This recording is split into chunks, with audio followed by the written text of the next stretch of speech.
దేవుని నామానికి మహిమ కలుగునుగాక. మరొకసారి ఈ విధంగా రావడానికి మరి దేవుడు ఏర్పరిచిన ఏర్పాటును బట్టి కొంత సమయం దేవుని వాక్యము ధ్యానించడానికి దేవుడు చూపుతున్న ఈ కృపను బట్టి నేను ఎంతగానో సంతోషిస్తూ ఉన్నాను. దయచేసి లైవ్ ఎవరైనా చూస్తూ ఉంటే మీరు కొంచెం ఒకసారి కన్ఫర్మ్ చేయండి, ఆడియో ఒకవేళ క్లియర్గా ఉందా లేదా అనే విషయాన్ని. దేవునికి స్తోత్రం కలుగును గాక. ఒకసారి కన్ఫర్మ్ చేయండి. Thank you so much. ఈరోజు అపోస్తుల కార్యంలో 2వ అధ్యాయాన్ని క్రమముగా ధ్యానిస్తున్న ప్రకారంగా ఈరోజు అపోస్తుల కార్యంలో 2వ అధ్యాయాన్ని మీ ఎదుటకు తీసుకురావాలని ఆశ కలిగి మీ ముందుకు వచ్చాను. దేవునికి స్తోత్రం కలుగునుగాక. క్రైస్తవ సిద్ధాంతానికి లేదా క్రైస్తవ జనము మొత్తానికి ఆయువు పట్టు లాంటి ఈ అత్యద్భుతమైన ఈ అపోస్తుల కార్యములు 2వ అధ్యాయాన్ని వివరించుటకు నేను ఏపాటి వాడను. అయినప్పటికీ పరిశుద్ధాత్మ దేవుడు తన కృపను బట్టి నేను ధ్యానించిన ప్రతిసారి అనేకమైన సంగతులు బోధిస్తూ వస్తూ ఉన్నారు. వాటిని విని నేను ఎంతగానో బలపరచబడుతూ ఉన్నాను. మరలా ఎవడైనానో దీపమును వెలిగించి కొంచెము కింద పెట్టడు గాని అనేకులకు వెలిగించుటకు దీపస్తంభం మీద పెడతాడు కదా అన్నట్లుగా మరి ఈ దీపాన్ని, ఈ వెలుగును, ఈ వాక్యాన్ని అనేక ప్రజల హృదయాల్లో నింపాలని నేను ఆశ కలిగి ఉన్నాను. అయితే అన్ని సందర్భాల్లో అనేకులు వినకపోవచ్చు. యేసుక్రీస్తు ప్రభువారు ఒక్కగానొక్క సమరయ స్త్రీతో మాట్లాడడానికి ఎంతగానో ప్రయాణం చేశారు, ఎంతగానో ప్రయాసపడ్డారని మనం అనేక ప్రసంగాల్లో విని ఉంటాం కదా. ఈరోజు దేవుడి వాక్యాన్ని వింటున్నవారు లేదా వినబోతున్నవారు ఏ ఒక్కరైనా సరే ఈ సమయం ద్వారా మేలు పొందితే దేవునికి పరిపూర్ణమైన మహిమ. There is no possibility of getting disappointed. So ఖచ్చితంగా నేను ఎంతగానో సంతోషిస్తా ఉన్నాను. ఒక్కరి కోసమైనా ఈ విధంగా వాక్యం చెప్పాలని నిర్ణయించుకుని మీ ముందుకు వచ్చాను. దేవునికి స్తోత్రం కలుగునుగాక. స్వతహాగానే నేను 30 సంవత్సరాలుగా యేసుక్రీస్తు ప్రభువారు ఎవరో ఎరగని హైందవ మత సిద్ధాంతాల కింద ఉన్నప్పుడు ఎప్పుడైనా ఆ హైందవ సిద్ధాంతం కింద ఉండే గ్రంథాలు చదవాలని కానీ, ఉదాహరణకు భగవద్గీత కానీ, వేదాలు కానీ, పురాణాలు కానీ చదవాలి అనే ఇన్స్పిరేషన్ కానీ, ప్రిపరేషన్ కానీ, ఎంకరేజ్మెంట్ కానీ నా 31 సంవత్సరాల హైందవ భక్తి జీవితంలో ఎవరూ నేర్పించలేదు సరికదా. నా కళ్ళతో భగవద్గీతను నేను చూసే అవకాశం కూడా నాకు దొరకలేదు. దానిని బట్టి చెప్పకనే చెప్తున్నాము, అవి అంతగా ధ్యానించకపోయినా ఇబ్బంది లేదులే అన్నంతగా ఉందేమో. అందుకే నా ఎదుటకు ఆ లేఖనాన్ని ఎవరు తీసుకుని రావడానికి అవకాశం దొరకలేదో మరి ఏమైందో కానీ, సరే నేను ప్రభువుని నమ్మిన తర్వాత నా జీవితానికి ఆహారమైన ఈ వాక్యాన్ని క్రమంగా ధ్యానించడానికి దేవుడు కృపను అనుగ్రహించారు. దేవుడు అవకాశం ఇచ్చిన ప్రతిసారి దేవుడి వాక్యాన్ని గొప్పగా చేయడము, దేవుని వాక్యాన్ని గొప్పగా చూపించడము దేవుడు నాకు అలవాటుగా చేశాడు. దానికి కారణం ఏంటంటే ప్రకటన గ్రంథం 19వ అధ్యాయం 13వ వచనంలో రక్తములో ముంచబడిన వస్త్రము ఆయన ధరించుకుని ఉండెను, మరియు దేవుని వాక్యము అను నామము ఆయనకు పెట్టబడెను. దేవునికి స్తోత్రం కలుగునుగాక. యేసుక్రీస్తు ప్రభువారి యొక్క నామమే, ఆయన నేమే దేవుని వాక్యము అని నామమున్నదట.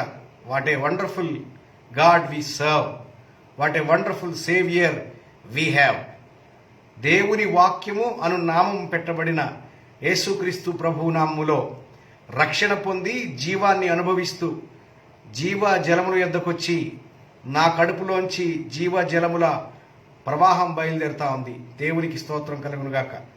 అందుకే మరి ఈ వాక్యాన్ని చదవడమన్నా, ధ్యానించడమన్నా, వివరించడమన్నా నాకు ఎంతగానో ఆసక్తి, వినడం కూడా చాలా ఆసక్తి. కానీ విచిత్రం ఏంటో, పాటలు పాడితే పొంగిపోయే మన ప్రజలు వాక్యం అంటే మాత్రం పారిపోతారు.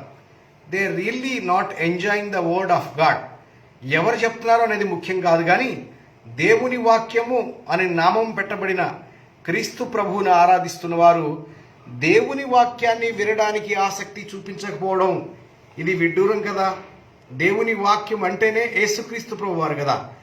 ఆయన పేరే వాక్యం కదా. ఆది యందు ఉన్నదే వాక్యము కదా. ఆయనే వాక్యమే దేవుడై ఉండేది కదా.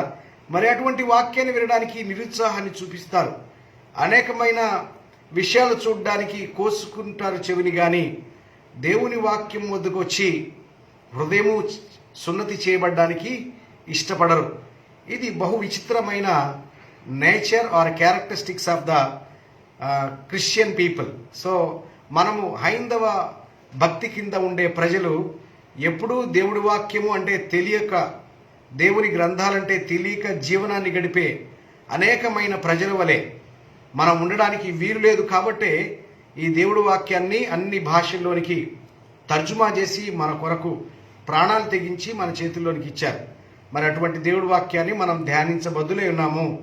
నాలాగా మరి దేవుని వాక్యము అర్థమైన వారు దేవుని వాక్యాన్ని వివరించబద్దులై ఉన్నారు. దేవునికి స్తోత్రం కలుగునుగాక.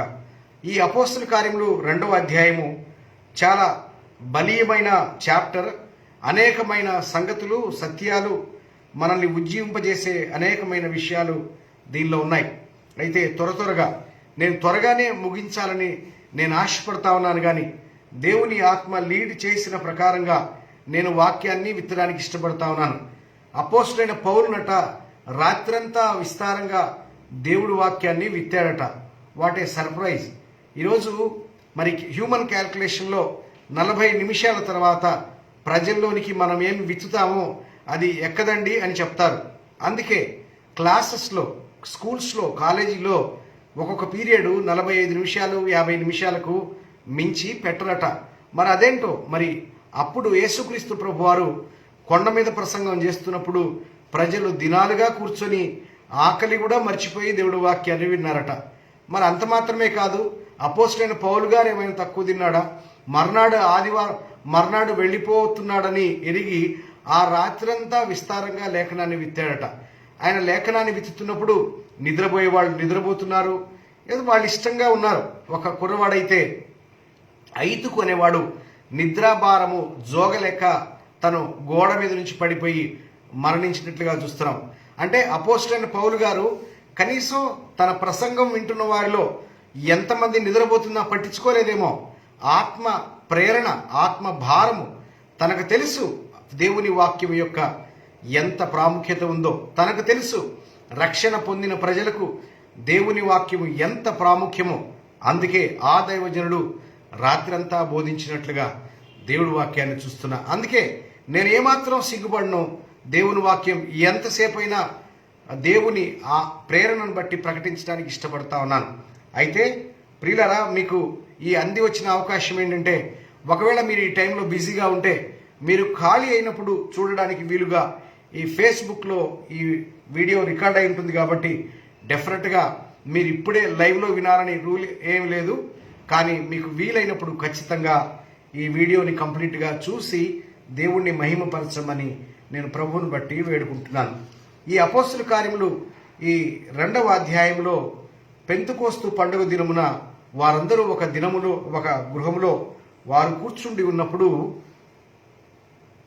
అగ్ని జ్వాలల వంటి నాలుకలుగా విభాగింపబడినట్లుగా వారికి కనబడి వారిలో ఒక్కొక్కరి మీద వ్రాలగా అందరూ పరిశుద్ధాత్మతో నిండిన వారై ఆ ఆత్మ వారికి వాక్శక్తి అనుగ్రహించిన కొలది అన్య భాషలు మాట్లాడసాగిరి.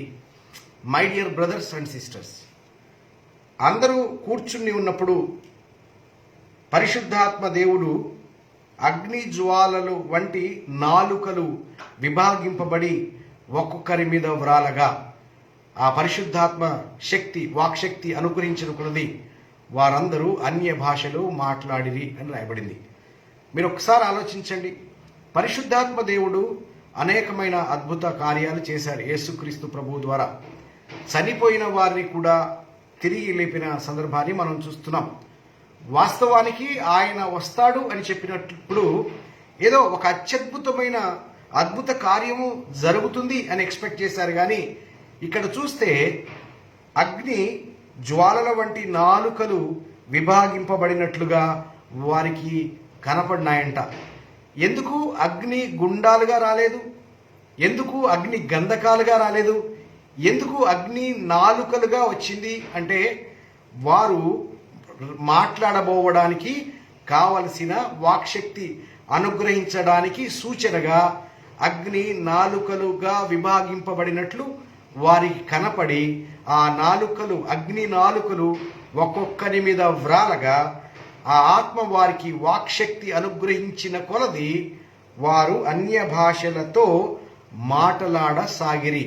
దేవునికి స్తోత్రం కలుగునుగాక. వారు ఎక్కడున్నారు? వారు ఒక ప్రాంతంలో ఉన్నారు, ఒక ఇంట్లో ఉన్నారు. పరిశుద్ధాత్మ దేవుడు యొక్క గొప్ప అభిషేకం వారికి కలిగింది. పరిశుద్ధాత్మతో వారు నిండుకున్నారు.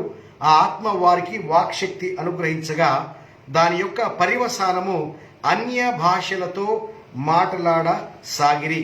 ఎందుకని వారు అన్య భాషలతో మాట్లాడారు? దాని వెనక ఏమైనా పర్పస్ ఉందా? దాని వెనక ఏదైనా ఉద్దేశం ఉందా? My dear brothers and sisters, again I'm taking a serious note. మీరు ఏమి నమ్ముతున్నారో, మీరు ఏమి నేర్పింపబడుతున్నారో నేను దాన్ని ఛాలెంజ్ చేయట్లేదు, కానీ మీరు ఒక్కసారి ఆలోచించండి. పరిశుద్ధాత్మ దేవుడు ఎలా అయినా రావచ్చు, కానీ అగ్ని నాలుకలుగా విభాగింపబడి ఆ నాలుకలు ఒక్కొక్కరి మీద వ్రాలగా నాలుకకు సాదృశ్యమైన మాట, నాలుక అనగా ఉచ్చరించే మాటను కలిగేది. ఈ నాలుక కోసేస్తే, ఈ నాలుక పని చేయకపోతే, ఈ నాలుక మందమైపోతే స్పష్టంగా మాట్లాడలేరు. అందుకే నాలుకలు విభాగింపబడినట్లుగా వారి మీద ఒక్కొక్కరి మీద వ్రాలగా ఆ ఆత్మ వాక్శక్తి అనుగ్రహించిన కొలది వారు అన్య భాషలలో మాట్లాడసాగిరి. దయచేసి అర్థం చేసుకోండి. ఇశ్రాయేలు యొక్క ఉద్దేశంలో మేము దేవుని బిడ్డలము, మిగతా వారందరూ అన్యులు, అన్య జాతి వాళ్ళు, అన్య ప్రజలు, మేము దేవుని ప్రజలము, అన్య జాతులు వాళ్ళతో సహవాసము చేయవద్దు, అన్య జాతులలో ఉండే వారి స్త్రీలను వివాహము చేసుకోవద్దు, అన్య జనాలు అన్య భాషలు మాట్లాడతారు. అన్య భాషలు అంటే మన భాష కానిది. మీరు వింటూ ఉంటారు, తిరుమల కొండ మీద అన్య మత ప్రచారం జరుగుతుంది అని చాలా సందర్భాల్లో టీటీడీ న్యూసెస్లో కానీ టీవీ ఛానల్స్లో కానీ మనం వింటుంటాం. వాళ్ళ భాషలో అన్యమత ప్రచారం అంటే మనది కాని మతాన్ని అన్యమతం అంటారు. It is not about Christian proclamation. అది క్రైస్తవుల గురించి వాడిన పదం కాదు. కానీ అన్య మత సాంప్రదాయాలు అంటే వారు నమ్మే సిద్ధాంతం కాక, వారు నమ్మే మతము కాక మిగతా వాటినన్నిటినీ వాళ్ళు అన్య మతాలు అని వాళ్ళు ట్రీట్ చేస్తారు. ద లాంగ్వేజ్, ఏదైనా లాంగ్వేజ్ అయినా, భాష అయినా, వ్యాకరణమైనా దానికి ఒక అర్థము పరమార్థం ఉంది. పెంతుకోస్తు దినం పండుగ రోజున పరిశుద్ధాత్మ దేవుడు నాలుకలుగా విభాగింపబడి ఒక్కొక్కరి మీద వ్రాలగా వారికి వాక్శక్తి అనుగ్రహించిన కొలది వారు మాట్లాడిన భాషలు అన్య భాషలతో మాట్లాడసాగిరి. ఆ అన్య భాషలు ఎవరికి అర్థం కాని భాషలు కాదు, కానీ అర్థమయ్యే భాషలు మాట్లాడసాగిరి. ఎంత మాట్లాడారు? వారికి వాక్శక్తి అనుగ్రహించిన కొలది అన్య భాషలు మాట్లాడారు. ఒకటే భాష కాదు, అన్య భాషలు మాట్లాడారు. ఎందుకు మాట్లాడారంటే ఆ కాలంలో ఆకాశము కింద ఉండే ప్రతి జనములో నుండి భక్తి గల యూదులు యెరూషలేములో కాపురం ఉన్నారట. ఆకాశము కింద నుండే ప్రతి జనములో నుండి వచ్చిన భక్తి గల యూదులు యెరూషలేములో కాపురం ఉన్నారు. పెంతుకోస్తు పండుగకు బహుశా అనేకులు అన్ని జనాల్లోంచి అన్య జనులలోనికి చెదిరిపోయిన ఈ యూదులు వారికి ప్రత్యేకమైన పండుగకు యెరూషలేమునకు వారు వచ్చి అక్కడ వారు కాపురం ఉన్న పరిస్థితిలో, ప్రియులు ఒకసారి ఆలోచించండి, ఇశ్రాయేలు ప్రజలు అనేక సందర్భాల్లో వారు క్యాప్టివిటీలోనికి వెళ్ళడం మనం చూస్తుంటాం. చాలా సందర్భాల్లో బానిసత్వంలోనికి వెళ్ళిపోవడం మనం చూస్తుంటాం. బానిసత్వంలోకి వెళ్ళిపోయి చాలా మంది తిరిగి వస్తారు, కానీ అనేకులు తిరిగి రాలేదు. మీకు తెలుసు కదా, ప్రస్తుతం ఇప్పుడు కూడా యెరూషలేము ఆ దేశము, ఇశ్రాయేలు దేశము ఆలియా అనే ఒక ప్రోగ్రాం ప్రకటించింది. దాని యొక్క పరమార్థం ఏంటంటే ఓ ఇశ్రాయేలు ప్రజలారా, మీరు ప్రపంచ వ్యాప్తంగా చెదిరిపోయారు. మీరు రకరకాల దేశాల్లో ఉన్నారు. జర్మనీలో ఉన్నారు, యూరోప్లో ఉన్నారు, ఆస్ట్రేలియాలో ఉన్నారు, న్యూజిలాండ్లో ఉన్నారు. ఒకవేళ మీరు యూదులైతే, ఒకవేళ మీరు ఇశ్రాయేలు ప్రజలైతే, ఈ ఆలియా అనే ప్రోగ్రాం ద్వారా మీరు తిరిగి ఇశ్రాయేలు దేశానికి రావచ్చు అనే ఒక రూల్ పాస్ చేయడం ద్వారా అనేక మంది ఇశ్రాయేలు ప్రజలు మరి వారు ఎక్కడి నుంచి అయితే చెదరగొట్టబడ్డారో ఆ ప్రాంతానికి ఇప్పటికీ వస్తున్నట్లుగా మనం చూస్తూ ఉన్నాం.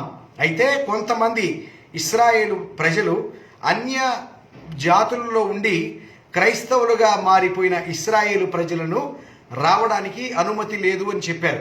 అంటే అన్య జనములలో కలిసిపోయిన వారు యెరూషలేము రావడానికి వీల్లేదు.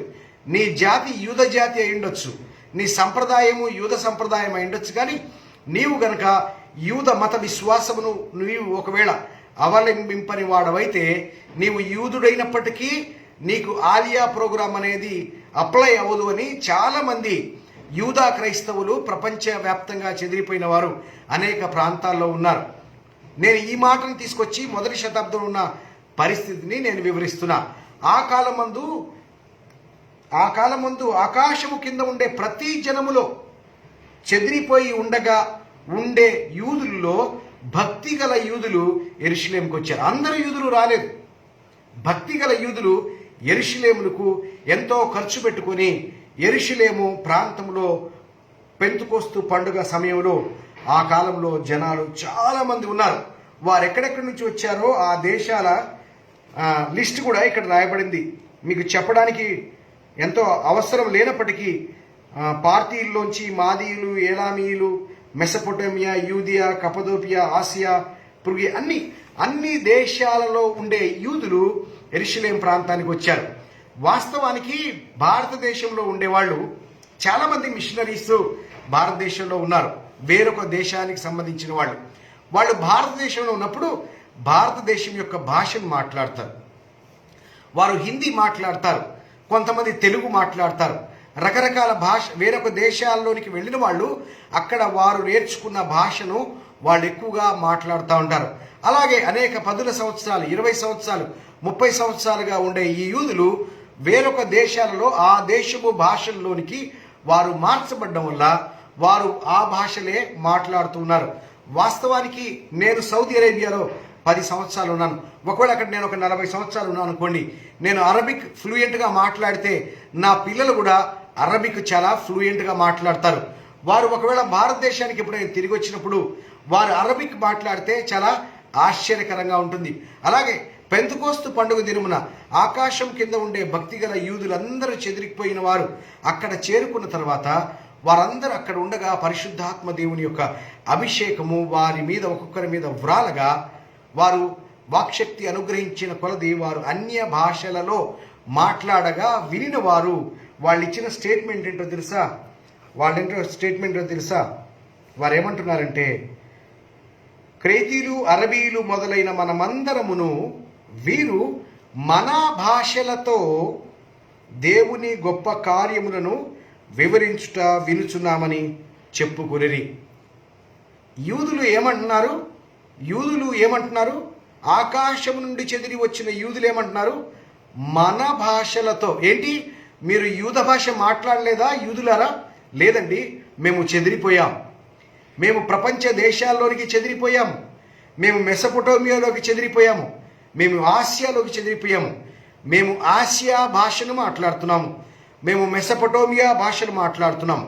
వాళ్ళల్లో వాళ్ళు అనుకుంటున్నారు, ఇదేమి క్రేతీయులు, అరబీయులు మనమందరము వీరు మన భాషలతో దేవుని గొప్ప కార్యములు వివరించుట వినుచున్నాము అని వాళ్ళలో వాళ్ళు అనుకున్నారు. దేవునికి స్తోత్రం కలుగునుగాక. వాక్శక్తి అనుగ్రహించిన కొలది వారు అనేక భాషలలో, అన్య భాషలలో, యూద భాష కాని వేరొక భాషలలో మాట్లాడగా వారు విన్నారు. ప్రియుల, మరొక్కసారి చూడండి, ఒకవేళ వాళ్ళందరూ యూదుల భాష మాట్లాడి ఉంటే ఇట్ ఈస్ నాట్ సర్ప్రైజ్. కానీ వీరు ఎక్కడి నుంచో వచ్చారు, ఆసియా నుంచి వచ్చారు, యూరోప్ నుంచి వచ్చారు, జర్మనీ నుంచి వచ్చారు, మెసొపొటేమియా నుంచి వచ్చారు, లిబియా నుంచి వచ్చారు, కురేనియా నుంచి వచ్చారు, అరబీ నుంచి వచ్చారు. వీరందరూ వింటున్న భాష అరబిక్ లాంగ్వేజ్. ఎందుకంటే వీళ్ళు చెదిరిపోయినప్పుడు, యూదులైన వాళ్ళు అరబుల మధ్య చెదిరిపోయినప్పుడు అరబు భాష నేర్చుకొని మాట్లాడడం ఎంత కష్టమో వాళ్ళకి తెలుసు. ప్రియులారా, నేను సౌదీ అరేబియాలో 10 years ఉన్నప్పుడు నేను పెద్దగా నేర్చుకోలే అరబీ భాష. It's very tough to learn the language. మేము ఎంతో కష్టపడి యూదులమైన మేము, చెదిరిపోయిన మేము ఎంతో కష్టపడి మా లోకల్ లాంగ్వేజ్ నేర్చుకున్నాం. మేము ట్యూషన్స్కి వెళ్ళాం. మేము ఎంతో ప్రయాసపడి మేము ఈ భాషలు మాట్లాడుకుంటే, అదేంటన్నా మీరు క్రేతీయులు, అరబీలు, మెసొపొటేమియాలు, లిబియా, మనమందరము కూడా మన భాషలతో వీరు దేవుని గొప్ప కార్యములు వివరించుచున్నారు అనేది వాళ్ళకు చాలా ఆశ్చర్యకరం. వాళ్ళకు భాష వినడం ఆశ్చర్యకరం కాదు, వాళ్ళకు దేవుడి గురించి వినడం ఆశ్చర్యం కాదు. వాళ్ళు ఆసక్తి కలిగిన భక్తి గల యూదులు కదా. వారు చెదిరిపోయిన వారైనప్పటికీ వారి సంప్రదాయంలో పెంతుకోస్తు దినమున యెరూషలేముకు రావాలి అని వారికి కలిగిన పండగ క్రమాలను బట్టి వారు యెరూషలేముకు వచ్చారు. ద బైబిల్ డిక్లేర్ దట్ వారు భక్తి గల యూదులు. భక్తి కలిగిన వాడు దేవుడు వాక్యం వినడం పెద్ద విషయం కాదు. భక్తి కలిగిన వారు దేవుడు వాక్యం చెప్పడం పెద్ద విషయం కాదు. భక్తి గల యూదులు ఆ దినమున యెరూషలేముకు రావడం ఇట్స్ నాట్ బిగ్ సర్ప్రైజ్. దేవుడు వాక్యం వినడం పెద్ద విషయం కాదు. కానీ యెరూషలేములో ఈ ప్రజలు మన భాషలతో దేవుని గొప్పతనాన్ని వివరిస్తున్నారు. That is the matter. ఆ రోజు యెరూషలేము పట్టణంలో అపోస్తల కార్యము 2వ అధ్యాయంలో రాయబడినప్పుడు భాషలతో వారు మాట్లాడుతున్నప్పుడు వారు ఎంతో ఆశ్చర్యపోయారు.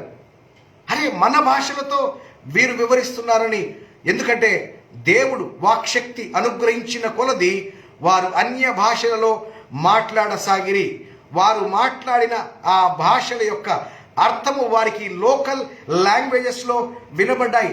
అరబీ వాళ్ళకి అరబిక్లో వినపడింది, మెసొపొటేమియా వాళ్ళకి మెసొపొటేమియా లాంగ్వేజ్లో వినపడింది, లిబియన్స్కి లిబియా లాంగ్వేజ్లో వినపడింది, ఏషియన్స్కి ఏషియా లాంగ్వేజ్లో వినపడింది. మనం యూదులమై చెదిరిపోయాము. ఎంతో కష్టపడి భాషలు నేర్చుకొని ఆ ప్రజల మధ్య మనము చెదరగొట్టబడి ఎంతో ప్రయాసపడి వాళ్ళ భాషలు నేర్చుకొని ఇప్పటిదాకా మనం బ్రతుకుతున్నామే. ఇక్కడికి వస్తే ఇక్కడ మాట్లాడుతున్న వారు మన భాషలతో దేవుడి గొప్ప కార్యాలు వివరిస్తున్నారేంటిని వారు ఒకరిలో ఒకరు అనుకుని, కొందరైతే ఆశ్చర్యకరంగా, వీరైతే కొత్త మద్యముతో నిండి ఉన్నారన్నప్పుడు అనేక మంది, 120 మంది కావచ్చు, ఇంకా ఎక్కువ మంది కూడా అయ్యుండొచ్చు, ఆ ప్రజలందరి మీద ఒక్కొక్కరు మీద వ్రాలగా పేతురు మాత్రమే తన టీంతో నిలబడి మాట్లాడినట్టుగా చూస్తున్నాం. దేవునికి స్తోత్రం కలుగును గాక. అక్కడ కొన్ని వందలాది మంది అన్య భాషలు మాట్లాడుతున్నప్పుడు పేతురు కడమ 11 మందితో నిలబడి తను ప్రసంగం చేయడము ఆరంభించాడు. దేవునికి స్తోత్రం కలుగును గాక. ఓ యూదయ మనుష్యులారా, యెరూషలేములో కాపురమున్న సమస్త జనులారా, ఇది మీకు తెలియనుగాక. నా మాటలు వినుండి. మీరు ఎక్స్పెక్ట్ చేస్తున్నట్లుగా వీరు మద్యముతో నిండిన వారు కాదు. ఇంకా పొద్దునే కదా అయింది, పొద్దు పొడిచి జామైనా కాలేదు. ఇదేంటో తెలుసా? మీరు నమ్ముతున్నారు, మీరు భక్తి పరులని చెప్తున్నారు కదా, మీరు యూదులని చెప్తున్నారు కదా. మీరు భక్తి పరులైన యూదులు చెదిరిపోయిన వారు యెరూషలేముకు వచ్చి మీ భక్తిని జరిగించడానికి పెంతెకోస్తు దినమున యెరూషలేముకు వచ్చారు కదా. మీకు యోవేలు గారు తెలిసే ఉంటాడు కదా. యోవేలు గ్రంథాన్ని మీరు చూసి ఉంటారు కదా. యోవేలు ప్రసంగించిన ప్రసంగంలో ఒక ప్రవచనాన్ని వినుంటారు కదా. అంత్య దినముల యందు నేను మనుషులందరి మీద ఆత్మ కుమ్మరిస్తాను. మీ కుమారులు మీ కుమార్తెలు ప్రవచిస్తారు. మీ యవ్వనులు దర్శనాలు కంటారు. మీ వృద్ధులు కలలు కంటారు. దాసుల మీద దాసురాల మీద ఆత్మను కుమ్మరిస్తాను గనుక వారు ప్రవచించెదరు అని యోవేలు మాట్లాడాడు కదా. మీరు యూదులే కదా. ఆ గ్రంథంలో ఉంది, చూసుకోండి. ఈ ప్రవచనము, ఈ పరిశుద్ధాత్మ కుమ్మరింపు, అంత్య దినములలో పరిశుద్ధాత్మను కుమ్మరిస్తాను అని యోవేలుతో చెప్పిన మాటను ఇప్పుడు కుమ్మరించి ఉన్నాడు అని కన్ఫామ్ చేస్తున్నారు. ఒక రకంగా చూస్తే పెంతెకోస్తు దినమున పరిశుద్ధాత్మ అభిషేకమే అంత్య దినములలో కుమ్మరించే ఆత్మ అని కూడా ఈ లేఖనము, ఈ భాష్యము చెబుతా ఉంది. వినుటకు చెవులు కలిగిన వాడు వినుడుగాక. అంగీకరించుటకు మనస్సు కలిగిన వాడు అంగీకరించునుగాక. యోవేలు ప్రవచించిన ప్రవచనాన్ని పట్టుకొని అంత్య దినములలో ఆత్మ కుమ్మరిస్తాను అని చెప్పిన మాటకి అక్కడ కుమ్మరింపబడిన కుమ్మరింపుకి కనెక్ట్ చేస్తూ మాట్లాడుతున్నాడు ప్రియులారా. అందుకే దీనిని కుమ్మరించెను అని రాయబడింది. చూడండి, అపోస్తల కార్యము 2వ అధ్యాయము 33వ వచనం. కాగా ఆయన దేవుడి కుడి పార్శ్వమునకు హెచ్చింపబడి పరిశుద్ధాత్మను గూర్చిన వాగ్దానము తండ్రి వలన పొంది మీరు చూచుచూ వినుచున్న దీనిని కుమ్మరించి ఉన్నాడు. దేవునికి స్తోత్రం కలుగునుగాక. అంత్య దినాల్లో కుమ్మరిస్తాను అని వాగ్దానం ఇచ్చిన యోవేలు ప్రవచనాన్ని తీసుకుని మీ ముందు మీరు చూచుచున్న వినుచున్న దీనిని కుమ్మరించి ఉన్నాడు. ఇట్ మీన్స్ అంత్య దినాల్లో కుమ్మరించే ఆ ఆత్మ కుమ్మరింపు ఆరంభమైంది. అది ఎంతకాలం కుమ్మరిస్తాడో, ఎంత మంది మీద కుమ్మరిస్తాడో అక్కడ రాయబడలేదు, కానీ ఆ ప్రవచనం యొక్క నెరవేర్పును చూస్తూ ఉన్నాం ప్రియులారా. ఆ పరిశుద్ధాత్మ యొక్క అభిషేకం యొక్క కుమ్మరింపు యొక్క దాని వెనక అసలు సిసైన ఉద్దేశం ఏంటంటే చెదిరిపోయిన యూదులకు యేసుక్రీస్తు నామములో రక్షణను ప్రసాదించడానికి. భక్తి కలిగిన యూదులు స్వతహాగానే మేము భక్తి కలిగిన ప్రజలము, ఇశ్రాయేలు ప్రజలము, మేము చెదిరిపోయినప్పటికీ మేము దేవుని మీద ప్రేమ కలిగిన వారము, దేవుని రక్షణలో ఆనందించే వారము, మాకు ఇక తిరుగులేదు. ఎందుకంటే యూదుల్లో అనేక మంది వెనక పడిపోయారు. యూదుల్లో అందరూ రాలేదు. యూదుల్లో భక్తి పరులైన మేమే వచ్చాం. తెలుసు కదా, క్రైస్తవుల్లో చాలామంది చర్చిలకి వెళ్ళే వాళ్ళు తెగ ఫీల్ అయిపోతూ ఉంటారు. మేము చాలా బెటర్ పీపుల్, మేము చాలా భక్తి కలిగిన ప్రజలం. ఎప్పుడైనా కూడికలకు వెళ్ళేవాళ్ళు దే ఫీల్ సమ్ ప్రివిలేజ్. ఎప్పుడైనా ఉపవాస ప్రార్థనలకు అటెండ్ అవుతున్న వాళ్ళు they will feel better privilege than somebody. అందుకే యెరూషలేములో ఆ కాలానికి వచ్చిన భక్తి గల యూదుల యొక్క ఉద్దేశం ఏంటంటే వీఆర్ బెటర్ పీపుల్, మేము రక్షణ పొందేవారము, దేవుని ప్రజలము, మేము ఆయన మేపు గొర్రెలము, ఆయన పాలించు ప్రజలమని వారు బహుశా ఎంతగానో సంతోషపడతా ఉంటే పరిశుద్ధాత్మ దేవుని అభిషేకం వలన కుమ్మరింపు వలన కలిగిన ఆ భాషలు, అన్య భాషలలో దేవుని గొప్ప కార్యాలు వివరింపగా వినిన వారికి యేసుక్రీస్తు నామములో మీరు బాప్తిజం పొందవలసిన అవసరత ఉంది. మీకు రక్షణ కావాలంటే యేసు ప్రభు నామములో మీరు రక్షణ పొందాలి. ఓ యూద ప్రజలారా, ఇశ్రాయేలు ప్రజలారా, మీరందరూ రూఢిగా తెలుసుకోవాలని చెప్పబోయే ప్రసంగము యొక్క ప్రధానమైన నడిపింపు కోసం పరిశుద్ధాత్మ దేవుడు యొక్క అభిషేకాన్ని కుమ్మరింపబడిందే కానీ మేము అన్య భాషలో మాట్లాడే స్పెషలిస్టులము అని ప్రొక్లెయిమ్ చేసుకోవడానికి ఇక్కడ అన్య భాష పరిశుద్ధాత్మ దేవుని యొక్క కుమ్మరింపు అగ్ని నాలుకలుగా విభాగింపబడి ఒక్కొక్కరి మీద వ్రాలలేదు. అది మనుషులు గొప్పలు చెప్పుకోవడానికి దేవుడు అగ్నిగా నాలుకలుగా విభాగింపబడలేదు, కానీ అనేకుల ప్రజల యొక్క రక్షణ కొరకు, రక్షణ ఇప్పించడం కొరకు దేవుడు ఒక్కొక్కరి మీదుగా నాలుకలు వంటి అగ్ని విభాగింపబడి ఒక్కొక్కరి మీద వ్రాలిందనే అర్థం చేసుకునే వారికి మనసు కలగాలని నేను ఎంతగానో భారంతో ఈ వాక్యం చెప్తున్నాను. ప్రియులారా, ఒక్కసారి అర్థం చేసుకోండి. Try to understand, stand before the word of God. దేవుని వాక్యము సజీవము బలము గలదై రెండంచుల కంటే వాడి అయిన ఖడ్గమై ఉండి ప్రాణాత్మలను కీళ్లను మూలుగును విభాగించినంత మట్టుకు దూరుచు హృదయములోని యొక్క తలంపులను శోధిస్తుంది. ప్రియులారా, ఈ దేవుడి వాక్యాన్ని వింటున్న నీవు, ఈ దేవుడి వాక్యాన్ని ధ్యానిస్తున్న నీవు, ఈ అపోస్తల కార్యము 2వ అధ్యాయం ముందు నిలబడి ధ్యానిస్తున్న నీవు, పరిశుద్ధాత్మ దేవుని యొక్క కుమ్మరింపు యొక్క అసలు సిసలైన ఉద్దేశం అక్కడ నెరవేర్చబడి ఉండగా దానిలోని మాధుర్యాన్ని అర్థం చేసుకొని దాని ప్రకారంగా మనం జీవించి అర్థం చేసుకొని దేవుణ్ణి ఘనపరచాల్సింది పోయి దేవుడు చేసిన కార్యం యొక్క ప్రధానమైన ఉద్దేశాన్ని పక్కన పడేశారు. పరిశుద్ధాత్మ దేవుని యొక్క కుమ్మరింపు అక్కడ ఉండే ఇశ్రాయేలు ప్రజలకు రక్షణను ప్రసాదించాలనే భారంతో పరిశుద్ధాత్మ దేవుడు ఆ కాలమందు భక్తి గల యూదులు, ఆకాశం కింద నుండి ఉండే భక్తి గల యూదులు ఆ కాలంలో యెరూషలేములో కాపురముండగా వారందరికీ ఒక గొప్ప సందేశాన్ని, దేవుని వాక్యాన్ని అందించారు.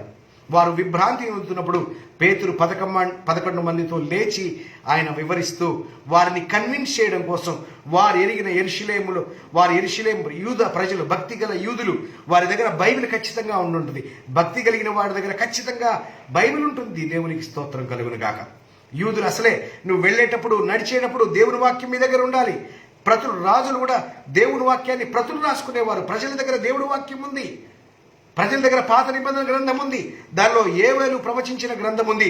యోవేలు గ్రంథంలో ప్రవచనాన్ని కోట్ చేస్తూ అపోస్తలుడైన పేతురు గారు మాట్లాడుతూ ఆయన చెప్పాడు కదా, ప్రభువు నామం బట్టి ప్రార్థన చేయువాడెవడో వాడు రక్షింపబడును అని యోవేలు గారు చెప్పారు కదా.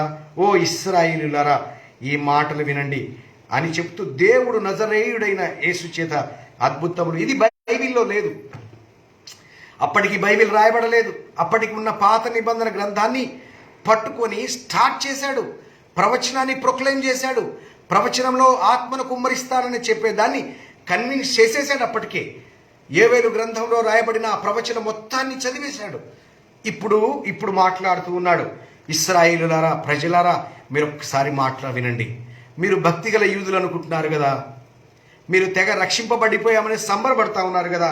మీరు ఒకసారి ఆలోచించండి. మీరు ఎవరినైతే లక్ష్యం చేసుకుని బ్రతుకుతున్నారో, ఎవరి మీరైతే విశ్వాసం కలిగి బ్రతుకుతున్నారో, మీరు ప్రవచించిన యోవేలు ప్రవచించిన ఆ యోవేలును ప్రేరేపించిన దేవుడి భక్తి కింద ఉండే భక్తి గల యూదులారా, ఒక్క మాట వినండి. దేవుడు నజరేయుడైన యేసు చేత అద్భుతాలు, మహత్కార్యాలు, సూచక్రియలు మీ మధ్య చేయించి ఆయనను తన వలన మెప్పు పొందిన వారుగా కనబరిచిన విషయము మీరే ఎరుగుదురు. మీరు యోవేలు గ్రంథాన్ని చూశారు, చదివారు, కానీ మీరు వినుంటారు, మీరు వెరిగుంటారు. యేసుక్రీస్తు ప్రభువారు ఈ యెరూషలేము వీధుల్లో ఎంతగానో ప్రయాణించాడు. దేవుడు యేసు చేత అద్భుతాలు చేయించాడు, మహత్కార్యాలు చేయించాడు, సూచక్రియలు చేయించి దేవుని వలన మెప్పు పొందిన వారిగా కనబరిచిన విషయం మీరు ఎరుగుదురు. దేవుడు నిశ్చయించిన సంకల్పాన్ని బట్టి, భవిష్యత్తు జ్ఞానాన్ని బట్టి మీరు దుష్టుల చేత సిలువ వేసి చంపితిరి. మరణం ఆయన బంధించుట అసాధ్యము కనుక దేవుడు మరణ వేదనను తొలగించి ఆయనను లేపెను. దేవునికి స్తోత్రం కలుగును గాక. ఈ దేవుడు, మీరు నమ్ముతున్న దేవుడే యేసుక్రీస్తు ప్రభువారిని తిరిగి లేపాడు అని చెప్తూ ఉన్నాడు. ఒకసారి వారు ఎరిగిన గ్రంథాన్ని తీసుకొచ్చాడు. తర్వాత వారు విని చూచిన యేసుక్రీస్తు ప్రభు యొక్క సాక్ష్యాలు విన్నదాన్ని జ్ఞాపకం చేశాడు. మరలా వెంటనే దావీదు మాట్లాడిన మాటలు తీసుకొస్తున్నాడు. హౌ కన్స్ట్రక్టివ్లీ వాళ్ళు మాట్లాడారండి. దేవుడికి స్తోత్రం కలుగును గాక. దేవుని రక్షణ కార్యాన్ని ప్రజలకు వివరించడానికి వాళ్ళు ఎంత ప్లాన్డ్గా, ప్రిపేర్డ్గా మాట్లాడారు చూడండి. పరిశుద్ధాత్మ శక్తితో అభిషేకించబడిన వాడు ప్లాన్గా మాట్లాడతాడు. దేవునికి స్తోత్రం కలుగును గాక. ఒక పర్పస్ఫుల్గా మాట్లాడతాడు, ఒక ఉద్దేశంగా మాట్లాడతాడు, ఒక కూర్పు కలిగి మాట్లాడతాడు. తను ఏం మాట్లాడుతున్నాడో తనకి అర్థం కాక, ఎదుటి వారికి అర్థం కాకుండా మాట్లాడు. పరిశుద్ధాత్మ శక్తి చేత అభిషేకింపబడిన పేతురు గారు ఎంత అద్భుతంగా మాట్లాడుతున్నాడండి. యూద ప్రజలారా, ఇశ్రాయేలు ప్రజలారా, యోవేలు గ్రంథం గురించి మాట్లాడారు. వెంటనే యేసుక్రీస్తు ప్రభువారి యొక్క ఆయన సాక్ష్యాల గురించి మాట్లాడాడు. మళ్ళీ వాళ్ళు ఆలోచించే లోపల మరలా దావీదు గురించి మాట్లాడాడు. నేను ఎల్లప్పుడూ నా ఎదుట ప్రభువును చూస్తున్నాడు, ఆయన నా కుడి పార్శ్వమున ఉన్నాడు గనక నేను కదల్చబడను. నా హృదయం ఉల్లసించను, నా నాలుక ఆనందించను, మరి నా శరీరం కూడా నిరీక్షణ కలిగి నిలకడగా ఉండను. నా ఆత్మను పాతాళంలో విడిచిపెట్టవు, నీ పరిశుద్ధిని కుళ్ళు పట్టలేవు. నాకు జీవ మార్గము తెలిపితివి, నీ దర్శనముల గురించి ఉల్లాసముతో నింపెదవు అని దావీదు మాట్లాడిన మాటలను, వారెరిగిన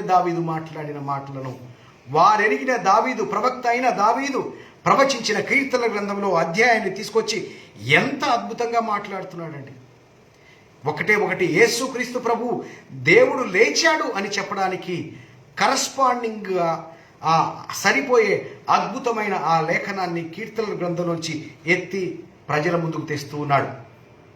ముందు వారు అన్య భాషలు మాట్లాడుతుంటే ఆ పరిశుద్ధాత్మ కుమ్మరింపును బట్టి వాళ్ళు విభ్రాంతి నొందారు. కాబట్టి దాన్ని క్లియర్ చేయడానికి యోవేలు గ్రంథంలో ఆ ప్రవచనాన్ని ఎత్తి అంత్య దినముల్లో ఆత్మ కుమ్మరిస్తాను అనే ప్రవచనాన్ని ఎత్తుకున్నాడు. ఇప్పుడు ఆయన ఉద్దేశం అంత్య దినాల్లో ఆత్మ కుమ్మరిస్తాను అనేది సబ్జెక్ట్ కాదు, మనుషుల మీద ప్రవచిస్తారనేది సబ్జెక్ట్ కాదు, కానీ ప్రవచనములోని సబ్జెక్ట్. దేవునికి స్తోత్రం కలుగును గాక. ప్రవచించడం మ్యాటర్ కాదు, ప్రవచించడం కాంటెంట్ కాదు, ప్రవచనంలోని సబ్జెక్ట్ కాంటెంట్. ఆ కాంటెంట్ అంటే యేసుక్రీస్తు ప్రభువారిని దేవుడు తిరిగి లేపాడు అనేది ప్రవచనం యొక్క సారము, ప్రవచనం యొక్క ఉద్దేశము. ప్రియులారా, నీవు ఏ భాషలో మాట్లాడతావో మాకు తెలియదు, కానీ నీ భాష యొక్క సరి అయిన ఒక కంక్లూషన్, దేవుని చిత్తము, దేవుని ప్రణాళిక, సర్వ సత్యమునుతో కూడిన పరిపూర్ణమైన ఆ ఉద్దేశము ప్రతిస్పందించడానికి అనుకూలమైనదిగా ప్రతిపాదించబడాలి. అందుకే అక్కడ మాట్లాడుతున్నాడు. యేసుక్రీస్తు ప్రభువారిని దేవుడు తిరిగి లేపాడు అని చెప్పిన దానికి అనుకూలమైన కీర్తనల గ్రంథంలో దావీదు గారి చేత ప్రవచింపబడిన, తనకు తెలియకుండానే ప్రవచించిన ఆ అద్భుతమైన లేఖనాన్ని ప్రజల యొద్దకు తీసుకొచ్చారు.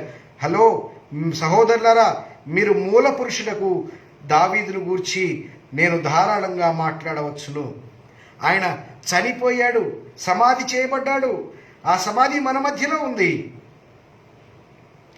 క్రీస్తు పాతాళంలో విడవబడలేదని పరిశుద్ధాత్మ వలన ఆయన పునరుద్ధానం గురించి దావీదు ప్రవచించాడు. ఆ పునరుద్ధానాన్నే మేము ప్రకటిస్తున్నాము. దేవునికి స్తోత్రం కలుగును. 32వ వచనం, ఈ యేసును దేవుడు లేపెను, దీనికి మేము అందరము సాక్షులము. దేవునికి స్తోత్రం కలుగును గాక. ఈ యేసునే దేవుడు లేపెను. దేవుడు లేపడానికి కావలసినంత ఇన్ఫర్మేషను దావీదు ముందుగానే ప్రవచించాడు. ఈ యేసును దేవుడు లేపెను, మేము ప్రత్యక్ష సాక్షులము అని చేతులెత్తి ప్రజల ముందు వాక్యాన్ని ప్రకటించారు పేతురు గారు. పరిశుద్ధాత్మతోనే నిండుకున్నాడు, పరిపూర్ణమైన పరిశుద్ధాత్మతో నిండుకున్నాడు. కానీ కన్స్ట్రక్టివ్గా మాట్లాడాడు, పద్ధతి కలిగి మాట్లాడాడు. ప్రజలను పరిపూర్ణంగా స్పందింపజేసే విధంగా ప్రజల హృదయాలు ఆ మాటలు విని వాళ్ళు రెస్పాన్స్ ఇచ్చే విధంగా పరిశుద్ధాత్మ అభిషేకంతో వారు మాట్లాడినట్లుగా మనం చూస్తున్నాం ప్రియులారా. అందుకే దావీదు ఇంకా పరలోకానికి ఎక్కిపోలేదు, కానీ దావీదు ఇంకా భూమి మీదే ఉన్నాడు. కానీ నా ప్రభువుని చూచుచున్నాడు అంటున్నాడు, నా పరిశుద్ధుని కుళ్ళు పట్టనీవు అంటున్నాడు. భూమి మీద ఉండి తనకు తెలియని సంగతులను పరిశుద్ధాత్మ ద్వారా ప్రవచించి మీ గ్రంథంలో రాశాడు కదా. ఆ తిరిగి లేచిన ప్రభువునే చూడండి, 36వ వచనం, మీరు సిలువ వేసిన ఈ యేసునే దేవుడు ప్రభువుగాను క్రీస్తుగాను నియమించెను. ఓ ఇశ్రాయేలీయులారా, ఇశ్రాయేలు వంశమంతా రూఢిగా తెలుసుకోవాలని నేను చెప్తున్నాను. దేవునికి స్తోత్రం కలుగును గాక. ఇప్పుడు చెప్పండి, పెంతుకోస్తు దినము రోజున జరిగిన ఆ పరిశుద్ధాత్మ అభిషేకము వెనక ప్రధానమైన ఉద్దేశం ఏంటి చెప్పండి? పునరుద్ధానుడైన యేసుక్రీస్తు ప్రభువుని పరిచయం చేయడం కొరకు.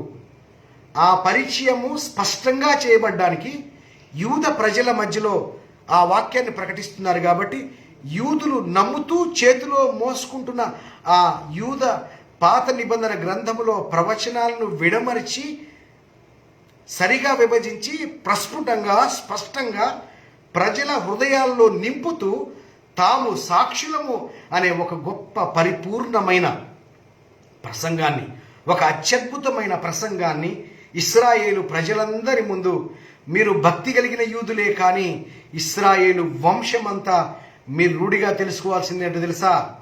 మీరు అంగీకరించని ఈ యేసే తిరిగి లేచాడు, ఆయననే ప్రభువుగాను క్రీస్తుగాను నియమించాడు అని చెప్తున్నప్పుడు ఇంకా వారు ఏం చేయాలో అర్థం కాక వెంటనే తమ హృదయంలో నొచ్చుకొని, సహోదరులారా మేమేమి చేతుమని పేతురును కడమ అపోస్తులను అడుగగా. ఎందుకంటే 11 మంది అక్కడ నిలబడ్డారు.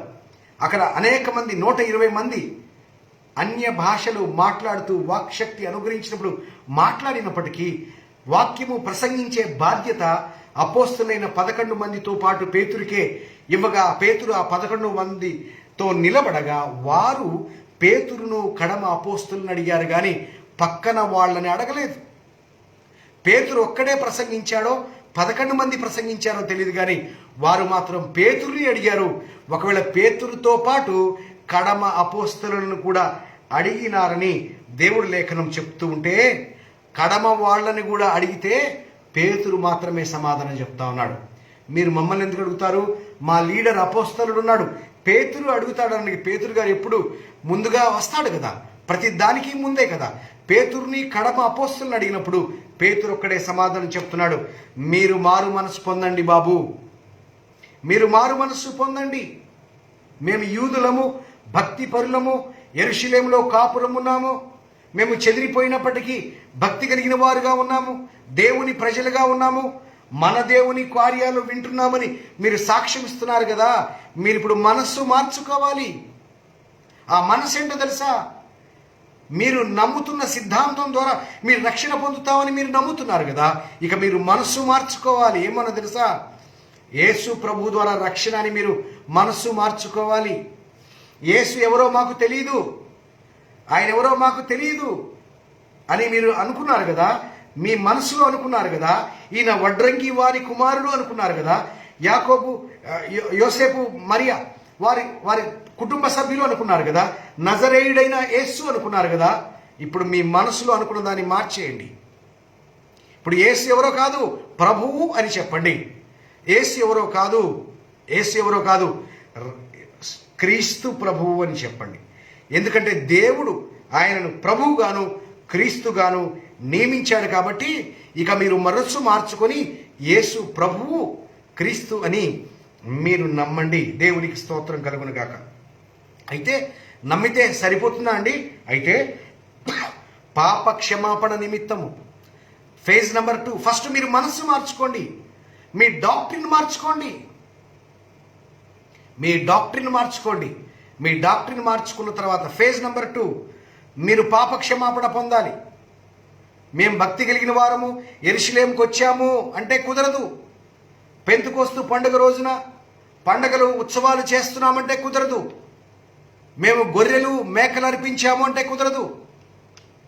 మేము రకరకాల పాప పరిహారార్థ బలులు అనేకమైన బలులు అర్పించాము, హోమాలు అర్పించామంటే కుదరదు. ఇక వాటి వలన పాప క్షమాపణ నైజాంత. ఇప్పటిదాకా మీరు దాన్ని నమ్మారు, అటువంటి మనసును నమ్మారు, అటువంటి కార్యాలు నమ్మారు.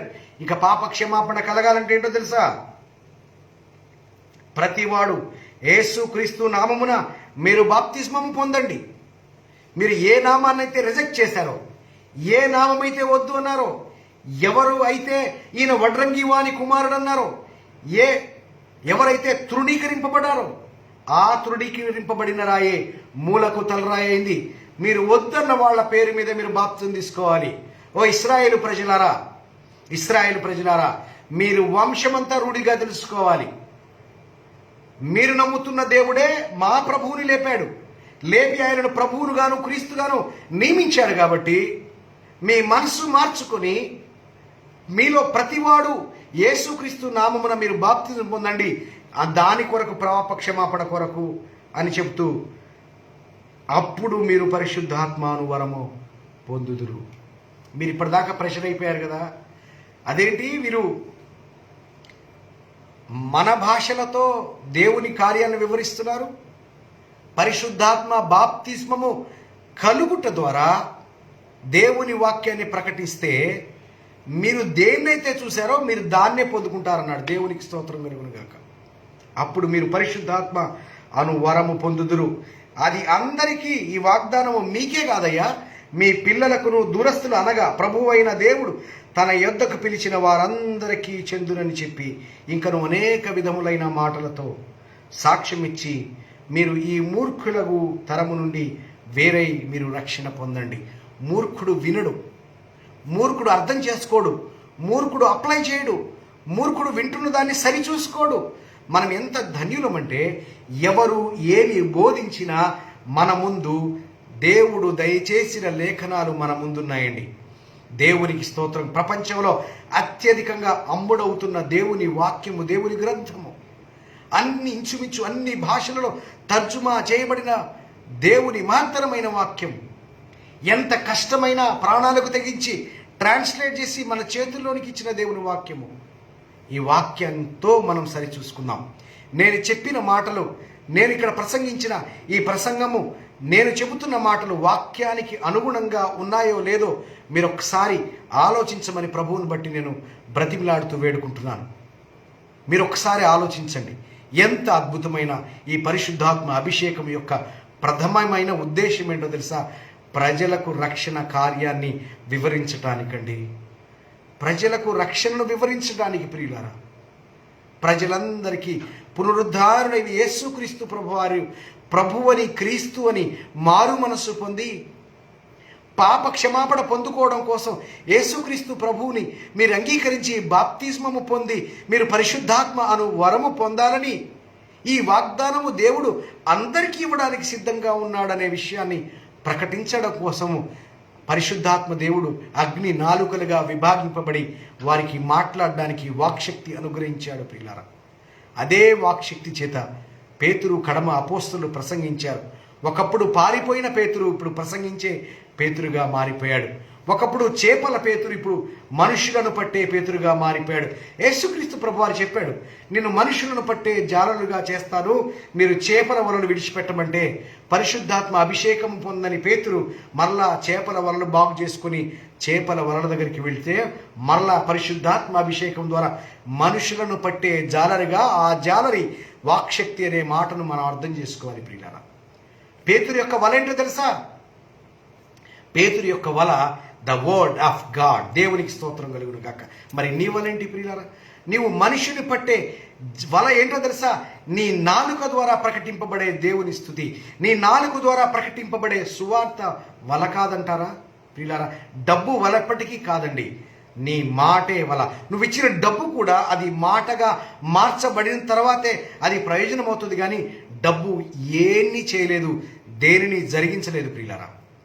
మీరు చేసే ధన సహాయమైనా, మీరు పెట్టే మీటింగ్స్ అయినా కూడా దేవుని వాక్యము ప్రకటింపబడగా రక్షణ లేని ప్రజలు విని వారు రక్షణ పొందడానికి అనుకూలమైన వలలుగా మార్చబడ్డానికే మనం ఇంత కష్టపడి మన ధనాన్ని వెచ్చించి దేవుని సువార్తను మనం ముందుకు తీసుకెళ్తా ఉన్నాం. దేవునికి స్తోత్రం కలుగును గాక. మరలా I'm declaring that the word of God declares that the anointing of the Holy Spirit, the purpose of the anointing of the Holy Spirit is not for Christians. క్రైస్తవులు మేలు పొందడానికి కాదు ప్రియులారా, కేవలం క్రైస్తవులు మేలు పొందడానికి కాదు. రక్షణ పొందని ప్రజలు నీకు అనుగ్రహింపబడిన వాక్శక్తి ద్వారా దేవుని యొక్క సత్యము వినగా వారి హృదయాల్లో పొడవబడి, అయ్యలారా మమ్మల్ని ఏం చేయమంటారంటే, మీరు మారు మనసు పొంది పాప క్షమాపణ నిమిత్తము యేసుక్రీస్తు నామములో మీరు బాప్తిజం పొందితే మీకు పరిశుద్ధాత్మ వరము వస్తుంది అనే దేవుని నోరుగా మనుషులను పట్టే వల అయిన మాటగా ప్రకటించడం కోసము దేవుడు నీకు వాక్శక్తి అనుగ్రహించడానికి వస్తే అది తప్ప అన్నిటికీ వాడుతున్నాము. అదే నా వేదన, నా బాధ. ఒకసారి మరలా ఈ వాక్యాన్ని మరలా చూడండి, అప్ టు డౌన్ చూడండి, మొదటి నుంచి చివరి వరకు చూడండి. ఎంత కన్స్ట్రక్టివ్గా మాట్లాడాడో పరిశుద్ధాత్మ దేవుడు, ఎంత కన్స్ట్రక్టివ్గా దేవుడు వాక్యం రాయబడిందో, ఎంత ప్రణాళికాబద్ధంగా రాయబడిందో. ఎందుకంటే ఇక్కడ వింటున్న ప్రజలందరూ యూదులే, ప్రజలందరూ పాత నిబంధన గ్రంథాన్ని మోసుకొని దేవుని వాక్యమని పట్టుకుని తిరుగుతున్నవారు కాబట్టి వారికి పరిచయమైన దేవుని గ్రంథములోని వాక్యాలను తీసుకొచ్చి ప్రకటిస్తున్నాడు. అన్యులైతే అన్య జాతుల్లో వాళ్ళకి ఇదంతా అర్థం కాదు. అన్ని జాతుల్లో యోవేలంటే హెవెలా అంటారు, వాళ్ళు డేవిడ్ అంటే దేవుడా అంటారు, వాళ్ళకి అర్థం కాదు. నీవు మాట్లాడే ప్రసంగం అర్థం కాదు. ఇప్పుడు నేను మాట్లాడుతున్నాను, నేను చాలా సమయం నుంచి దేవుడు వాక్యం చెప్తున్నాను. హిందువులకు ఒక ముఖ కూడా అర్థమై సావదు. ఎందుకంటే మనం బైబిల్లో విషయాలు మాట్లాడుతూ ఉన్నాం, బైబిల్ పరంగా మాట్లాడుతున్నాము, దేవుని వాక్యపరంగా మాట్లాడుతున్నాం. అది వారికి మర్మముగా ఉంటుంది, అది వారికి అర్థం కాదు ప్రియులారా. అందుకే యూదులకు ప్రసంగించేటప్పుడు యూద ప్రజలకు కలిగిన గ్రంథాల్లో ఉండి వాక్యాల్ని వివరిస్తూ దీని యొక్క అర్థం ఇది అని యేసు ప్రభువుని నమ్మని వారిని, యేసు ప్రభువుని తృణీకరించిన వారిని అదే యేసు మీకు దిక్కు. ఇప్పుడు దేవుడు దిక్కు అనేవాడు కదా, ఇప్పుడు మీకు యేసే దిక్కు, యేసే రక్షకుడు, యేసే క్రీస్తు, యేసే ప్రభువు. మీరు మారు మనస్సు పొందండి. మీరు పాప క్షమాపణ పొందాలంటే గొర్రెలు మేకలు కాదు, కానీ ఆయన తిరిగి లేచాడు, ఆయన నామములో మీరు రక్షణ పొందండి.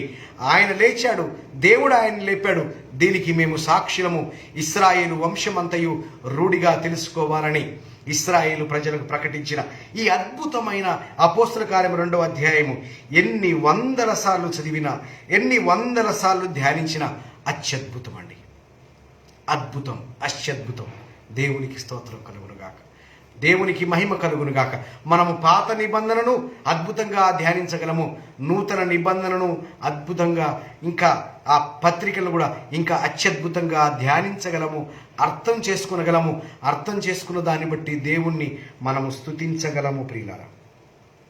అందుకే మూర్ఖులకు ఈ తరం నుంచి వేరై ఉండడానికి రక్షణ పొందండి అన్నప్పుడు, కాబట్టి అతని వాక్యము అంగీకరించిన వారు, దేవునికి స్తోత్రం కలుగునుగాక. అన్య భాషలలో మాట్లాడిన మాట అంగీకరింపదగిన భాష, దేవునికి స్తోత్రం కలుగునుగాక. అంగీకరింపదగిన వాక్యము, అర్థము చేసుకొనదగిన వాక్యము, కాబట్టి వారు అంగీకరించారు. ప్రియులారా, వారు అర్థమయ్యే భాషలలో విన్నారు. వారు ఏమి విన్నా కూడా వారికి అర్థమైపోయింది. వారు విన్నారు, విని అంగీకరించారు, బాప్తిజమం పొందారు. ఇంచుమించు 3,000 మంది చేర్చబడిది. దేవునికి స్తోత్రం కలుగునుగాక. 3,000 మందిని మార్చడానికి దేవుని వాక్యాన్ని డెలివరీ చేశాడు. నాకంటే గొప్ప కార్యాలు చేస్తారంటే బహుశా ఇదేనేమో. యేసుక్రీస్తు ప్రభువారు గొప్ప ప్రసంగం చేసిన తర్వాత చాలామంది వెళ్ళిపోతారట. చాలామంది వెళ్ళిపోయారు. ఆయన అంటారు, మీరు సూచక క్రియలు చూచుట వల్ల కాదు, కానీ మీరు తిని తృప్తి పొందడం వల్ల మీరు నన్ను వెంబడిస్తున్నారు.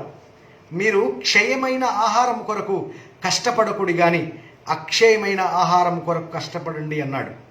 వాళ్ళందరూ, మీరు నన్ను తిని త్రాగి నా రక్తము త్రాగితే గాని మీరు జీవం కలిగిన వారు కాదంటే, ఈయన బ్రతికి ఉన్న మనుషుడు మనల్ని ఎలా తిరణిస్తాడని అనేకుల మంది వెనక్కి తీశారట. అప్పుడు ప్రభు వారు అడుగుతున్నారు, మీరు కూడా వెళ్ళిపోవాలనుకుంటున్నారా శిష్యులారా అంటే, ప్రభువా మేము ఎక్కడికి పోతాం ప్రభువా, జీవపు మాటలు కలిగిన నీవే. సాక్షాత్తు యేసుక్రీస్తు ప్రభువారు ప్రసంగిస్తేనే చాలామంది జంపు, కానీ పేతురు ప్రసంగిస్తే 3,000 మంది ప్రభువుని అంగీకరించారట. బహుశా నాకంటే గొప్ప కార్యాలు చేసే తరాన్ని నేను ఇస్తున్నానన్నాడు దేవుడు. అదే జరిగించాడు దేవుడు. My dear brothers and sisters, నేను యేసు ప్రభుని ఎందుకు ఇంత ప్రేమిస్తానో తెలుసా? నాలాగా నా స్టేటస్ మీకు ఇస్తానన్నాడు, నా సింహాసనం మీకు ఇస్తున్నా అన్నాడు. నేను జయించుచు నేను తండ్రి సింహాసనం ముందు కూర్చున్న ప్రకారము జయించిన వానికి నా సింహాసనం మీద కూర్చుండబెట్టిస్తా అన్నాడు. ఎవడు సారిస్తాడు ఈ భూమి మీద? తన సింహాసనాన్ని ఎవరివ్వరండి. తన సింహాసనాన్ని ఇవ్వరు. మీరు సంఘంలో మీ పోర్ట్ఫోలియో వేరే వాళ్ళకి ఇస్తారా? మీ ప్యాస్టరల్ పొజిషన్ వేరే వాళ్ళకి ఇస్తారా? ఇవ్వరు సార్, ఇవ్వరు. మీ ఆస్తిని మీ సహోదరుడికి ఇస్తారా? పోనీ మీ బిడ్డలకి ఇస్తారా? చచ్చేదాకా మీరు ఇవ్వకుండా వీళ్ళనామా దాచిపెట్టుకుంటారు. నేను చచ్చాక చెందాలని, ముందే ఇస్తే నన్ను ఎక్కడ బొంద పెడతాడో అని కదా సార్. ఎవ్వరు ఇవ్వరండి. కన్న తల్లి అయినా కన్న తండ్రి కూడా ఇవ్వరు. వారిలో అంత నమ్మకత్వం లేదు, అంత ప్రేమ లేదండి, అంత ప్యూరిటీ లేదు. యేసు ప్రభువారే తను కలిగింది మొత్తం ఇస్తా అన్నాడు. నాకంటే గొప్ప కార్యాలు చేస్తారన్నారు, నాకంటే గొప్ప పరిచర్య చేస్తాడన్నాడు. తను ఏది దాచుకోలేదు. నేను మిమ్మల్ని స్నేహితుడు అని పిలుస్తున్నాను అన్నాడు. దాసుడు తెలియదు, యజమానుడు చేసే ప్రతి పని తెలియదు, కానీ నేను మిమ్మల్ని స్నేహితుడు అని పిలుస్తున్నాను. అన్ని సీక్రెట్స్ చెప్తానయ్యా, ఎవ్రీథింగ్ నేను చెప్తాను నీవు లోబడితే. Everything I will declare you and I will give you. నీవు నాకంటే గొప్ప పేరు సంపాదించాలి, నీవు నాకంటే ఎక్కువ మాదిరి కలిగి ఉండాలి అన్నది ఆయన ఉద్దేశం. ఎంత అద్భుతమైన ప్రభు అండి, ఎంత ప్రేమగల ప్రభు అండి, my dear brothers and sisters. అందుకే నేను హైందవ విశ్వాసంలో పుట్టి పెరిగి పెద్దవాడినై ప్రయోజకుడినై 30 సంవత్సరాల విశ్వాసము హైందవ భక్తిలో ఉన్నప్పటికీ ఒక గెజిటెడ్ హోదాలో ఉద్యోగం చేసుకుంటూ ప్రభువు అవసరం లేదులే, ఇదంతా క్రైస్తవ్యం అంతా మ్యాజిక్ మాయా అని నమ్ముతున్న నన్ను దేవుడు తన వైపు తిప్పుకొని తన వాక్యం యొక్క లోతును, తన ఆత్మ యొక్క అభిషేకాన్ని నాకు దయచేసి దేవుడు అనేక మందికి ఆశీర్వాదకరంగా ఉండేదానికి నాలో పిరికితనము కలిగిన ఆత్మనివ్వకుండా దేవుని కొరకు ప్రయాసపడే ఆ ఆత్మను దయచేసి అనేకులకు ఆశీర్వాదకరంగా ఉండడానికి దేవుడు నన్ను నిలబెడుతూ ఉన్నాడు. My dear brothers and sisters, దేవుడు వాక్యాన్ని స్పష్టంగా ధ్యానించండి. మీరు స్పెండ్ చేసే సమయంలో, మీరు ఈ భూమి మీద గడిపే సమయంలో, మీరు స్పెండ్ చేసే సమయంలో ప్రశస్తమైన సమయము దేవుడి లేఖనము ధ్యానించుటలో ఉంటే మీరు బండ మీద ఇల్లు కట్టుకున్న వారుగా ఉంటారని మరొకసారి నేను జ్ఞాపకం చేస్తూ ఉన్నాను. పరిశుద్ధాత్మ దేవుని యొక్క అభిషేకం కలిగి దేవుని వాక్యాన్ని మీరు గనక ధ్యానిస్తే మీ బ్రతుకు 3 పువ్వులు 6 కాయలుగా ఉంటుంది. ఒకవేళ మీ ప్రయాణంలో, జీవన ప్రయాణంలో వివాహమై అవ్వకపోయినా, మీ బంధువులు మరణించినా, మీ కుటుంబ సభ్యులే మరణించినా, తినడానికే తిండి లేకపోయినా, జైల్లో ఉన్నా, బోండాలు బిగించినా, మీకు వాక్యము తెలుసు, పరిశుద్ధాత్మ శక్తి ఉంది. ఈ రెండిటి వల్ల మీరు అద్భుతమైన జీవితాన్ని, ఆరాధనా జీవితాన్ని మీరు కలిగి ఉంటారు. కృతజ్ఞతా జీవితాన్ని కలిగి ఉంటారు. అందుకే ఆ కాలంలో మొదటి శతాబ్దపు విశ్వాసులందరూ చెదిరిపోయి కూడా సువార్త వాక్య పరిచర్య చేసినట్లుగా చూస్తున్నాము. శ్రమ పడుతూ కూడా దేవుని కొరకు నిలబడేట్టుగా చూస్తున్నాం. ప్రియులారా, ఈరోజు నాలో ఎందుకు ఇవి నెరవేర్చబడట్లేదంటే మనము వాక్యంతో నింపబడట్లేదు, పరిశుద్ధాత్మ శక్తి చేత నింపబడట్లేదు. వాక్యంతో నింపబడితే పరిశుద్ధాత్మ శక్తిని మనం పొందుకోవట్లేదు. పరిశుద్ధాత్మ శక్తితో పొందుకుంటే పొట్టగొస్తే ఒక్క అధ్యాయం, ఒక వచనం కూడా తెలియదు. ఈ 2 ప్యాకేజ్ అండి. దేవునికి స్తోత్రం కలిగి దేవుని వాక్యమును నామము కలిగిన యేసు ప్రభువాన్ని కలిగి ఉండడము, పరిశుద్ధాత్మ దేవుని యొక్క శక్తిని కలిగి ఉండడము ఈ మానవ జీవితానికి ఎంతైనా ఆశీర్వాదకరమైంది. దేవునికి స్తోత్రం కలుగును గాక. ఇంకా నేను ఎక్కువ సమయం తీసుకోను. ఇంకా అనేకమైన సంగతులు జరిగినప్పటికీ ఈరోజు కోర్ ఐడియాలజీ నేను మీ ముందు ప్రకటించాను. అపోస్తల కార్యం 2వ అధ్యాయంలో పెంతుకోస్తు పండుగ దినమున జరిగిన దాని యొక్క ఉద్దేశం ఏంటో, దాని పర్యవసానం ఏంటో, దాని యొక్క పర్పస్ ఏంటో, దాని వెనక హిస్టరీ ఏంటో, దాంట్లో కన్స్ట్రక్షన్ ఏంటో, దాంట్లో ఉన్న ప్రయాస ఏంటో, దాంట్లో ఉన్న ఒక ఉద్దేశాలు, తలంపులు, దాని యొక్క రెస్పాన్సెస్, దేవుని ప్రేమ సమస్తాన్ని మీ ముందు నేను కంప్లీట్గా మీ ముందు విశదీకరించి దేవుని హృదయాన్ని మీ ముందు పెట్టాను. మీలో ఒక్కరు ఫాలో అయినా చాలు, ఒక్కరిలో ఒక ఉజ్జీవము కలిగినా చాలు. ఈ వాక్యం వినడం ద్వారా దేవుని వాక్యం మీద కొంచెము ప్రేమైనా పెరిగితే చాలు. దేవునికి స్తోత్రం కలుగును గాక. నేను స్పెండ్ చేసిన ఈ సమయం ఆశీర్వాదకరం అవుతుంది. దేవునికి స్తోత్రం కలుగును గాక. My dear brothers and sisters, నా గురించి ప్రార్థన చేయండి. నాకు ఏ ఆటంకాలు రాకుండా నేను ఈ అపోస్తల కార్యములు 28 అధ్యాయాలు, ఈ రాబోయే 28 రోజులు వరుసగా రోజుకు ఒక అధ్యాయాన్ని ఎత్తుకొని దేవుడు నాకు నేర్పించిన దాన్ని మీ హృదయం ముందు పెట్టి వివరించి విచారించి తెలుసుకొనుండి. ఇవి దేవుని మాటలు కావా? ఇవి దేవుని హృదయంలోని మాటలు కావా? ఇవి పరిశుద్ధాత్మ అభిషేకం వల్ల కలిగిన మాటలు కావా అని మిమ్మల్ని మీరు పరీక్షించుకోవడానికి నేను ఒక వాహకంగా, ఒక ప్రణాళికాబద్ధంగా మీ దగ్గరకు వచ్చే ఒక సహోదరుడుగా, మీ మేలును కోరేవాడిగా, మీ వెండినైనను, మీ బంగారంలైనను, మీ కానుకలైనను ఆశించాల్సిన పరిస్థితి నాకు లేదు. నేను ఉద్యోగం చేస్తూ నేను ఈ పరిచర్య చేస్తా ఉన్నాను. నేను సొంత చేతులతో కష్టపడి నేను దేవుని వాక్యాన్ని నేను చదువుకుని దేవుని వాక్యాన్ని మీ ముందు పెడుతున్నాను. నాకు మీరు కానుకలు ఇవ్వాల్సిన అవసరం లేదు. నాకేమి ప్రార్థన రిక్వెస్ట్లు మీరు ఇవ్వాల్సిన అవసరం లేదు. కేవలం ప్రకటించిన వాక్యాన్ని మీరు వినండి. దేవునికి స్తోత్రం కలుగును గాక. ఉదయం నుంచి సాయంత్రం దాకా నా సొంత చేతులతో కష్టపడి పనిచేశాను. ఇక నుంచి రాత్రి 1 గంట వరకు, అవసరమైతే 2 గంటల వరకు నా నిద్ర సమయాన్ని మానుకొని నేను ఈ లోకంలో ఎంత సమయం పనిచేస్తే దేవుని కొరకు అంత సమయం పనిచేయాలని తీర్మానం చేసుకున్నాను. నేను 8 గంటలు దేవుని కొరకు, ఈ లోకం కొరకు పనిచేస్తే నేను 10 గంటలు దేవుని కొరకు చేయాలి. నేను 5 నిమిషాలు, నేను అరగంట భోజనం చేస్తే నేను 2 గంటలు దేవుని వాక్యాన్ని భోజనం చేయాలి. ఈ లోకం కొరకు ఎంత నేను సమయం స్పెండ్ చేస్తే దేవుని కొరకు అంతకంటే ఎక్కువ సమయం స్పెండ్ చేయాలని ఒక లక్ష్యం కలిగి నేను జీవిస్తూ ఉన్నాను. My dear brothers and sisters, నేను కోరుకునేది, నా గురించి ప్రార్థన చేయండి. మంచి మనస్సాక్షితో హృదయపూర్వకంగా ప్రార్థన చేయండి.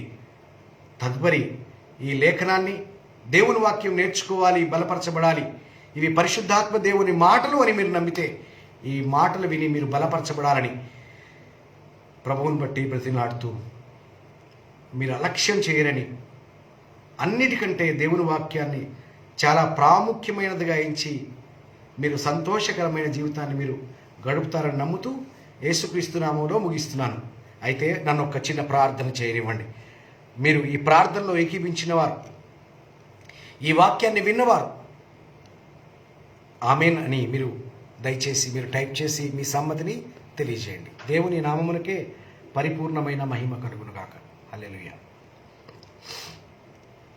పరిశుద్ధులైన తండ్రి, నీకు వందనాలు, స్తోత్రాలు. ప్రభా, మీరు దయచేసిన ఈ అపోస్తలుల కార్యములు, ఈ 2వ అధ్యాయాన్ని వివరించడానికి మీరు నాకు శక్తిని అనుగ్రహించారు ప్రభా, భారాన్ని అనుగ్రహించారు, అవకాశాన్ని అనుగ్రహించారు ప్రభు. తండ్రి, మీకు స్తోత్రాలు, వందనాలు. అయా ప్రభువా, అయా క్రీస్తు ప్రభువా, క్రీస్తు రక్షకుడు ప్రభు, అయా ప్రభు, నీకు స్తోత్రాలు, వందనాలు. నీ నామములో బాప్తిస్మము పొందడానికి నాకు అనేకులకు అవకాశం ఇచ్చారు ప్రభువా. ఈ మూర్ఖులైన తరము నుండి వేరే రక్షణ పొందే కృపను అనుగ్రహించారు ప్రభా. అనేకులకు అయా నీ వాగ్దానమైన పరిశుద్ధాత్మ అనే వరమును పొందుకునే కృపను అనుగ్రహించారు ప్రభు. అనేక మందిని మీరు అభిషేకించారు, అనేక మందిని మీరు వాడుకుంటూ ఉన్నారు ప్రభు. నాయన, నీకు స్తోత్రాలు, వందనాలు ప్రభా. మరి వింటున్న వారిలో ఏదైనా లోటుపాట్లు ఉంటే, ఏ విషయాల పట్లైనా అవగాహన వేరుగా ఉంటే ప్రభా, వారిని మీ చిత్తానుసారమైన సమయంలో సరిచేయమని బ్రతిలాడుతున్నాను. అయ్యా, ఇంతగా ప్రకటించిన నన్ను కూడా మీరు దీవించండి, ఆశీర్వదించండి. నన్ను, నా కుటుంబాన్ని జ్ఞాపకం చేసుకునండి. ఒకరికి ప్రకటించిన తర్వాత భ్రష్టుణ్ణే అయిపోతానేమో దేవా. అయ్యా, నా శరీరాన్ని ఎలా నలగొట్టుకోవాలో నాకు కూడా నేర్పించి మీరే మహిమ పొందమని, మీకే సమస్తమైన మహిమ, ఘనత, ప్రభావాలు చెల్లిస్తూ యేసుక్రీస్తు ప్రభువు నామముననే ఈ ప్రార్థిస్తూ నేను బ్రతిమిలాడి మిమ్మల్ని ఘనపరుస్తున్నాను తండ్రి. Amen, amen, amen. దేవుని నామానికి మహిమ కలుగునుగాక. హల్లెలూయా. మరలా రేపు సాయంత్రం ఇండియా టైం 6 గంటలకు మనం కలుసుకుందాం. మీరు ఇంకా ఈ వాక్యము మీరు బలపరచబడినట్టయితే నిన్నటి రోజున నా ఫేస్బుక్లో ఉంటుంది. నిన్నటి రోజున అపోస్తలుల కార్యములు 1వ అధ్యాయాన్ని వివరించాను. ఈరోజు 2వ అధ్యాయం, రేపు 3వ అధ్యాయాన్ని నేను వివరించబోతా ఉన్నాను. దేవునికి స్తోత్రము కలుగునుగాక. హల్లెలూయా. దేవునికే మహిమ కలుగునుగాక. ఆమెన్.